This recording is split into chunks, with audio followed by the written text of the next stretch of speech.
کیا ہوگی رہائی بابا، کسی پہلو میرے بچے کو نہیں ہے آرام، کروٹ لیتا ہے بستر پا تڑپ کر گلفاں آ کے بالی نے حسن پھر یہ کیا رو کے کلام، رونے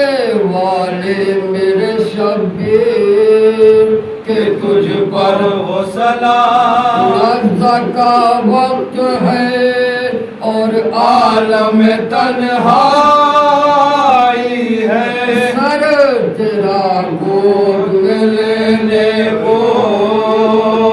تو لائی ہے، گھر میں اپنے تھے نظر بند جو مولائے انا وہی مونس تھے یہاں ایک کنیز غلام، ایک نگاہوں سے نہا 5 برس کا گلفام، اس کو لپٹائے ہوئے سینے سے کہتے تھے امام، تم کو گھر بار تمہیں عقدہ کشا کو سونپا، آپ رخصت ہے میرے لال خدا کو سونپا،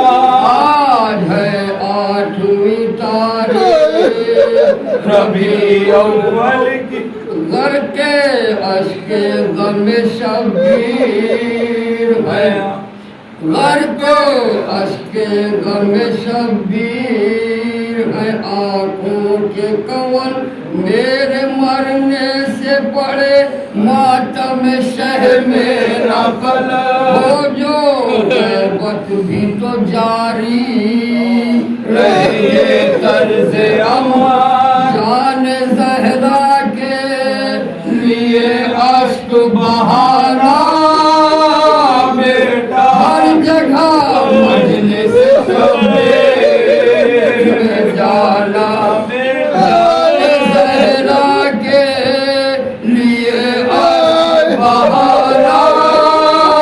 بیٹا ہر جگہ مجلس شبیر میں جانا بیٹا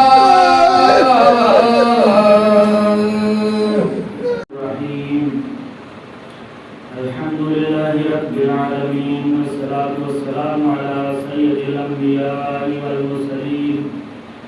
سیدنا و نبینا و شفینا و حبیب قلوبنا و طبیب نفوسنا مولانا بالقاسم محمد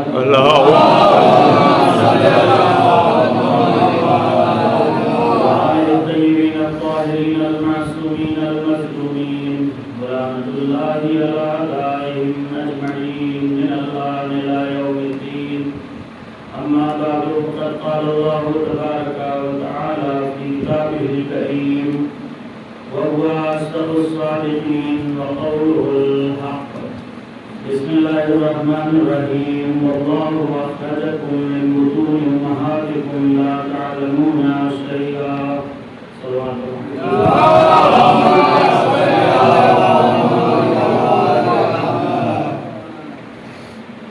مشہور اور معروف آیہ کریمہ ہے جس میں پروردگار عالم سارے انسانوں کو ایک سند دے رہا ہے اور وہ سند ان کی جہالت کی سند ہے اور ارشاد ہو رہا ہے کہ واللہ اخرجکم من بطون امہاتکم لا تعلمون شیئا، کہ وہی خدا وہ ہے کہ جس نے تم کو ماؤں کے شکم سے پیدا کیا اس حالت میں اس حال میں کہ لا تعلمون شیئا، کہ تم کچھ بھی نہیں جانتے تھے. اور اگر اللہ کہہ رہا ہے کہ تم کچھ بھی نہیں جانتے تھے تو پھر اگر ہم کہتے ہیں کہ ہم کچھ نہیں جانتے ہیں یا کوئی دوسرا انسان اگر کہتا ہے کہ فلاں شخص کچھ نہیں جانتا ہے جاہل ہے تو اس میں اور اللہ کے کہنے میں زمین آسمان کا فرق ہے. اور اللہ نے انسان کو صرف یہی سند دی ہے، اور وہ سند بھی انسان کی جہالت کی سند ہے کہ جب تم اس دنیا میں آئے تو لا تعلمون شیئا، تمہاری حالت یہ تھی کہ تم کچھ بھی نہیں جانتے تھے، کچھ بھی نہیں جانتے تھے. یہاں تک کہ جب انسان اس دنیا میں آیا، اگر وہ رو بھی رہا ہے، اگر وہ گریہ بھی کر رہا ہے، تو اس کے اس رونے کی وجہ سے ماں اور باپ تو سمجھ جاتے ہیں کہ اسے کس چیز کی ضرورت ہے، لیکن اس بچے کو اس رونے کے سلسلے میں بھی علم نہیں ہے کہ ہم کس وجہ سے رو رہے ہیں. یعنی جو کام وہ خود کر رہا ہے اس کے مقصد کا علم بھی اسے نہیں ہے. ٹھیک ہے، بہت اچھے ہیں، پڑھے لکھے ہیں، لیکن ان چیزوں کا علم ان کے پاس کہاں ہوگا؟ اور جب یہ اپنا جادو دکھائیں گے تو پھر اس کے مقابلے میں امام مغلوب ہو جائیں گے، اور اس کے بعد ہم ان کا مذاق اڑائیں گے کہ ان کو تو کچھ بھی نہیں آتا. تو اس نے جادوگروں کو بلایا، جادوگروں نے اپنی رسیاں پھینکی، اپنا جادو انجام دیا، لیکن اس کے مقابلے میں امام نے فوراً شیر قالین کو حکم دیا. اب ان شیر قالین کی طرف اشارہ کرنا ہی تھا کہ یہ شیر کہ جو ابھی قالین میں ایک شکل کی حیثیت اور ایک نقاشی کی حیثیت سے موجود تھے، وہ ایک واقعی شکل میں آ گئے، واقعی شکل اختیار کر لی، اور جادوگروں کو فوراً آگے بڑھ کے نگل لیا. اور اس کے بعد امام کی خدمت میں آئے اور آواز دی، یا ولی اللہ، اگر آپ اجازت دیں تو اس کو بھی. امام نے کہا نہیں، اب اس کو نگلنے کی ضرورت نہیں ہے، پانی لے کے آؤ تاکہ اس کو بے ہوشی سے افاقہ دیا جا سکے. ایک صلوات پڑھ دیں محمد. اب جیسے ہی قص سے افاقہ ہوا، اس نے کہا کہ مولا اس کو واپس کر دیجئے، شیروں کو حکم دیجئے کہ جس کو نگل لیا ہے ان کو واپس اگل دے. لیکن امام نے تاریخی جملہ ارشاد فرمایا، اور ارشاد فرمایا، اس کی طرف متوجہ ہوئے اور فرمایا کہ اگر موسیٰ کے اژدہے نے ان رسیوں کو نگل دیا ہوتا تو میں بھی ان شیروں کو حکم دیتا کہ واپس کر دیں. نہ وہ انہوں نے واپس کیا تھا، نہ ان شیروں کے اندر اتنی صلاحیت موجود ہے، نہ ان کو میں حکم دے سکتا ہوں یہ واپس کر دیں. ایک صلوات پڑھ دیں.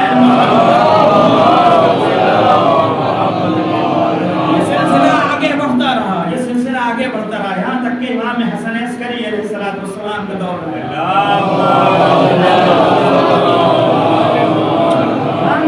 میں بھی وہی منصوبہ بندی ہونے لگی، بس رب دے رہا ہوں،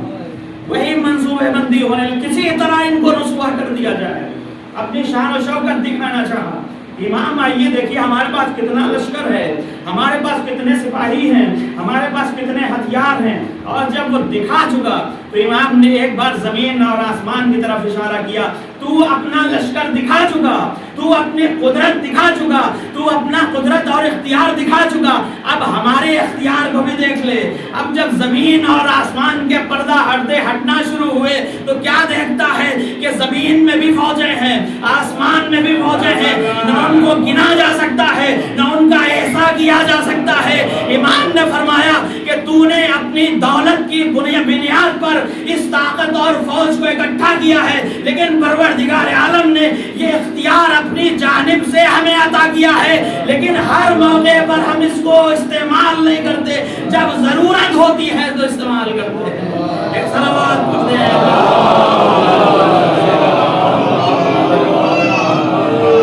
بس امام عسکری علیہ السلام قید میں ہیں، طرح طرح کی اذیتیں ہیں، طرح طرح کے مظالم ہیں، طرح طرح کے ستم ہیں. یہاں تک کہ جب آخری وقت آیا ہے تو اس نے حکم دیا کہ ان کے گھر میں طبیبوں کو بھیج دیا جائے، حکیموں کو بھیج دیا جائے، تاکہ جیسے ہی یہ اس دنیا سے رخصت ہوں یہ طبیب باہر آ کے بتائیں کہ اپنے طبیب موت سے مرے ہیں، ان کو شہادت نہیں ہوئی، ان کو قتل نہیں کیا گیا ہے، بلکہ یہ اپنی طبیعی اور فطری موت سے اس دنیا سے چلے گئے. لیکن جو پروردگار عالم کا انتظام ہے، اس انتظام کے آگے کسی کی بھی کوئی منصوبہ اور کوئی تدبیر نہیں چلنے والی. امام کو زہر دیا گیا، طبیبوں نے آ کے بتایا کہ مولا اس دنیا سے رخصت ہو گئے ہیں، لیکن اس سے پہلے کا جو موقع ہے، اس سے پہلے کا جو موقع ہے، امام کو زہر دیا گیا، امام تڑپ رہے ہیں اور اس عالم میں تڑپ رہے ہیں، اس عالم میں تڑپ رہے ہیں کہ ابھی آپ کا سن صرف 28 سال کا ہے، صرف 28 سال کا ہے، بس ابھی وہ آخری جملے ہیں، اور آج کی اس مجلس میں آپ کو 2 کام کرنا ہے۔ لیکن ابھی جو مجلسیں ہو رہی تھی اس میں آپ امام کا ماتم کر رہے تھے، لیکن آج آپ کو امام کو 2 پرسے پیش کرنا ہے، اپنے زمانے کے امام کو ان کے جد کا بھی پرسہ پیش کرنا ہے اور ان کے باپ کا بھی پرسہ پیش کرنا ہے، اس لیے کہ آج امام کے والد بزرگوار کی شب شہادت ہے۔ یہی وہ شب ہے کہ جس کے بعد ہمارا 12واں امام یتیم ہو جائے گا۔ امام نے حکم دیا کہ پانی پلایا جائے، غلام آیا پانی لے کے، لیکن صرف 28 سال کی عمر ہے اور زہر نے جسم کے اوپر اتنا اثر کیا ہے کہ ہاتھ میں اگر کوزہ پکڑتے ہیں تو ہاتھ تھرتھرانے لگتا ہے، پانی نہیں پی پا رہے۔ آواز دی میرے فرزند کو بلایا جائے، پہلو کے کمرے سے امام کو بلایا گیا، آواز دی بنیا استنی الماء، اے میرے بیٹے، اے میرے بیٹے، اے میرے فرزند، پیاس کی شدت ہے، مجھے پانی پلا دو۔ امام آگے بڑھے، اپنے ہاتھوں سے پانی پلایا، آواز دی مجھے وضو کراؤ۔ امام نے اپنے ہاتھوں سے وضو کرایا، امام نے 2 رکعت نماز ادا کی اور اس کے بعد ارشاد فرمایا کہ تم حجت خدا ہو، تم مہدی دورہ ہو، ہمارے بعد تم امام ہو۔ اس کے بعد اسرار امامت کو منتقل کیا اور اس کے بعد اب آنکھ کو بند کیا تو امام کی روح پرواز ہو گئی۔ امام نے مرثیہ پڑھنا شروع کیا، لیکن میں امام سے صرف اتنا کہوں گا، مولا آپ کا باپ اس دنیا سے رخصت ہو رہا ہے تو آپ موجود ہیں، ارے نماز بھی پڑھائیں گے، غسل و کفن بھی دیں گے، ارے جنازہ بھی شان سے اٹھے گا، لیکن ذرا کربلا کے میدان میں آئیے، لا یوم کا یوم کا یا ابا عبداللہ، جیسی مصیبت امام حسین علیہ السلام کے اوپر پڑی ویسی مصیبت کسی کے اوپر نہ پڑی۔ اور یہی وجہ ہے کہ جب اہل حرم کو مقتل سے گزارا گیا تو سید سجاد نے آواز دی، اے بابا اپنے جوان بیٹے کو معاف کر دیجئے گا، میں آپ کو بے کفن چھوڑ کے جا رہا ہوں، جزاکم ربکم خیر الجزا۔ بس ایام عذاب ختم ہو گئے، آپ الوداع کہنے کے لیے آمادہ ہیں۔ آج کے بعد سے یہ رونقیں نہ ہوگی، یہ فرش ازالہ ہوگا، یہ علم اور یہ تابوت نہ ہوں گے، یہ زینتیں اور یہ رونقیں نہ ہوں گی، یہ انجمن کے صدائیں نہ ہوں گی، یہ یا حسین کی آوازیں نہ ہوں گی۔ اگر پروردگار عالم نے دوبارہ ہمیں موقع دیا تو پروردگار ہمیں اتنی توفیق دینا کہ اس سال سے بہتر طریقے سے ہم امام کا ماتم کر سکے اور ان کی فرش عزا بچھا سکے۔ رہے جو اگلے برس پھر ہے اور یہ غم پھر ہے، اور جو چل بسے تو یہ اپنا سلام میں آخر ہے، اپنا سلام میں آخر ہے۔ بس عزیزو، اہل حرم کربلا سے ودا ہو کے روانہ ہوئے مدینے کی طرف۔ ارے دل یہ کہتا ہے کہ جیسے جیسے مدینہ نزدیک آ رہا ہوگا سارے شہید یاد آ رہے ہوں گے، اس لیے ایک مدت کے بعد وطن واپسی ہو رہی ہے۔ اسی وجہ سے جب مدینہ نزدیک آیا تو امام سجاد نے بشیر کو بلایا، ہم ایسے مدینے میں داخل نہیں ہوں گے، جاؤ پہلے جا کے اعلان کرو۔ مدینے میں بشیر آیا، آواز لگانا شروع کی، یا اہل یثرب لا مقام لکم قتل الحسین فادمعوا مدرارا۔ اے اہل یثرب، اب مدینہ رہنے کے قابل نہیں رہ گیا، ارے حسین مارے گئے، لہذا اب رو، آنسو بہاؤ، اس طرح سے آنسو بہاؤ جس طرح سے ایک ماں اپنے جوان پر روتی ہے۔ مدینہ سے آیا، امام کے نزدیک آئے، امام مدینے میں داخل ہوئے، زینب آگے بڑھی، قبر رسول پہ پہنچی، شکایتیں کی، مصائب بیان کیے، لیکن ساری باتیں بیان نہیں کی، اس لیے کہ ایک بیٹی اپنی ماں سے جتنا مانوس ہوتی ہے اتنا کسی سے مانوس نہیں ہوتی، کچھ باتیں بیان کی، لیکن جب قبر فاطمہ پہ آئی تو ایک مرتبہ آواز دی، اے میری اماں، اے شہزادی فاطمہ زہرا، میں سنانی لے کے آئی ہوں اور سوغات بھی لے کے آئی ہوں، اور یہ کہہ کے حسین کا خون آلود کرتا نکالا، آواز دی اے اماں، میں سفر سے واپس آئی ہوں، آپ کے حسین کا کرتا لے کے آئی ہوں، لیکن اس کے ساتھ ساتھ آپ مجھے معاف کر دیجئے، اس لیے کہ آپ کے حسین نے جو امانت ہمارے سپرد کی تھی وہ قید خانے شام میں سو رہی۔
ہے